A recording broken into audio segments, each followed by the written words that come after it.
Hello, we're Junkyard, and you're watching Rockpills.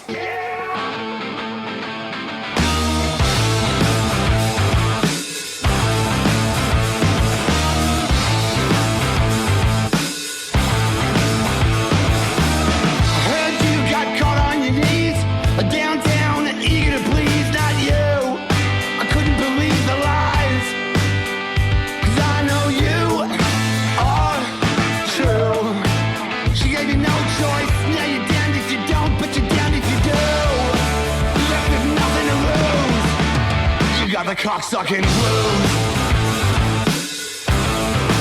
You got the cocksucking blues. Yeah, you got the cocksucking blues.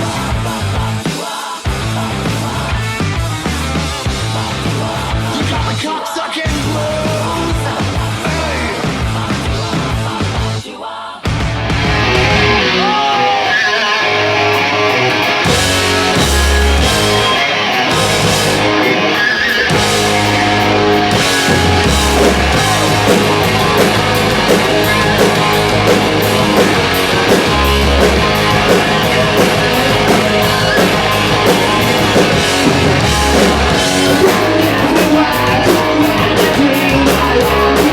It was one of the happiest days of my life, and it quickly became a nightmare.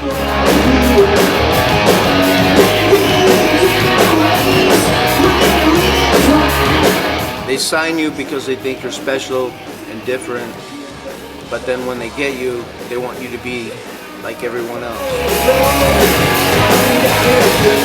They want to change your look, they want to change and make you Guns N' Roses or Blue Murder or you know, White Snake or something. Yeah.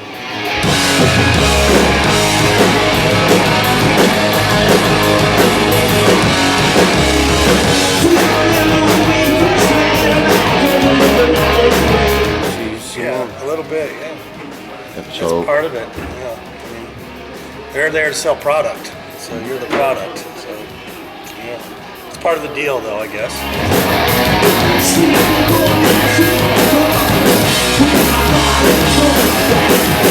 But it's like getting a new job. Your boss tells you they want you to do this, so you say, okay boss, I'll do this. In your heart, you feel different, but they write the checks, so. There's no problem. It was a change of attitude in music. Grunge, Nirvana, Pearl Jam, bands like that became popular. So hair music, hair metal, whatever you want to call it, became obsolete, and they turned over. I think, yeah, I mean, it was definitely, I think it was a dirty word.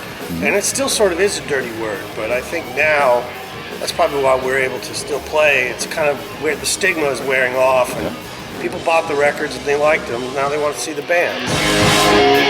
Any band you're in, you don't want to be stuck in the genre. You want to be like a rock and roll band. I'm sure Nirvana, they want to be called a grunge band. yeah, everything's rock and roll. That's what we think it is. Yeah. Exactly. That's how we and that's what all those successful bands had in mind in the first place. Be a rock and roll band. Yeah. Be a rock, to play the music they love, influenced by the people that they grew up on and loved.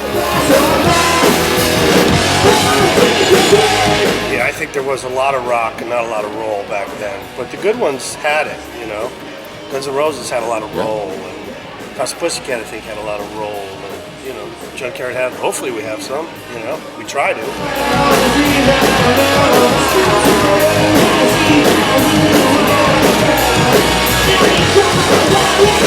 What we did that was important and made us different was the songs were more, in the 80s, you wrote about girls and tits and cars and things, and, and now it's more about, we always wrote about life.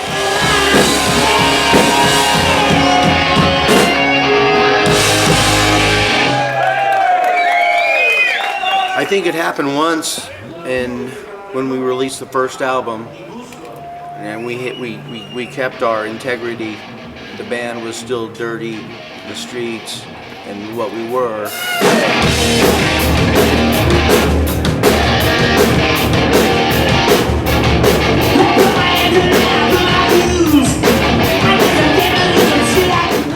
And I think this is the new milestone where we can come back and nobody's telling us how to dress, how to look, what songs to write, how to play.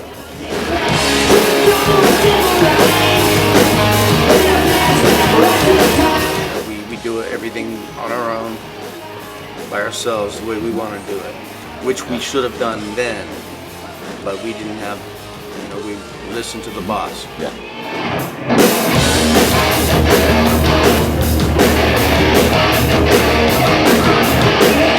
I remember before I went on stage, somebody gave me a bottle of Porto from Jerez, and when we sang blues, I took it into the audience and drank. We drank together, and I sang and passed the bottle, and then security.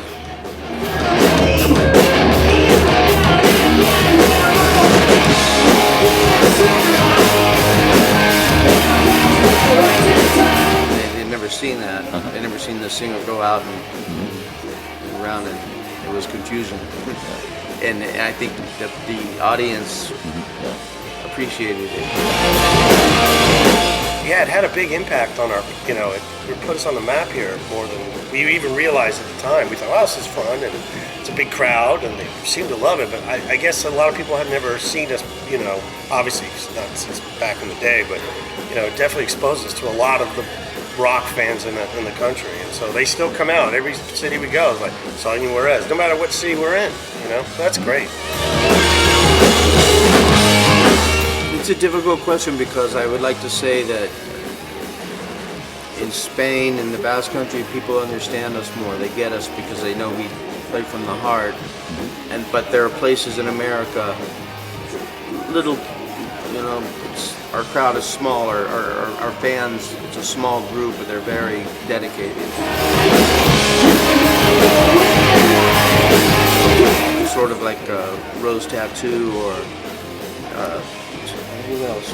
Smaller bands that never got huge, but their influence, and if we can do that, then that's enough for me. That would be great, but you can't make people come. You can only do what you do up there every night and give it 100% and hope that they recognize and appreciate it.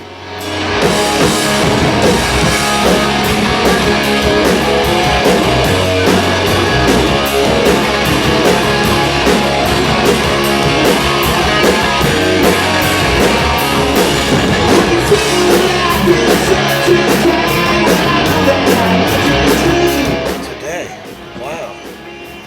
Be healthy. I think that's the number one. We ain't kids anymore. Have fun, and keep moving forward.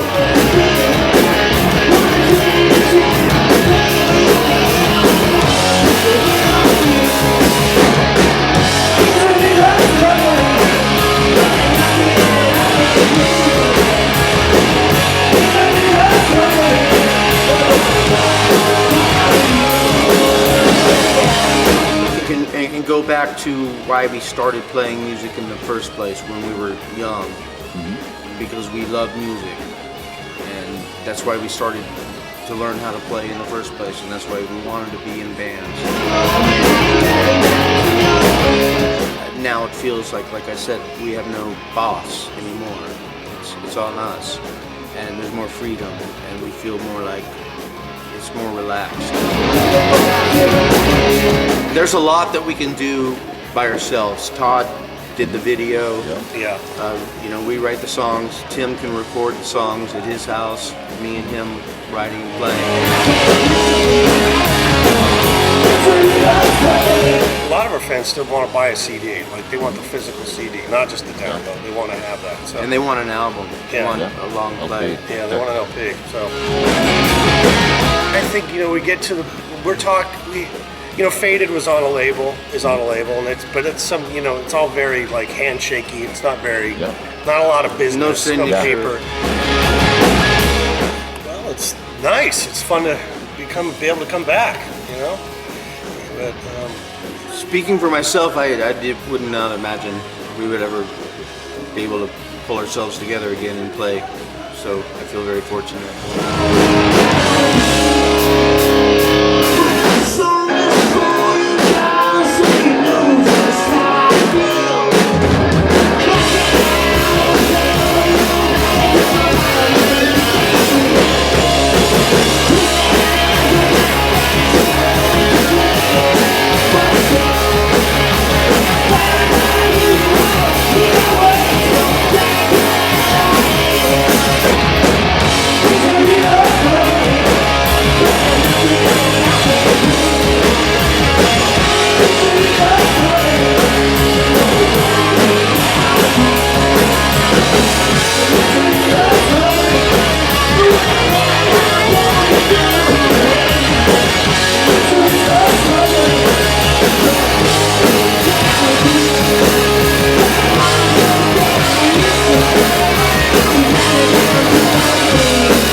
Texas West.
You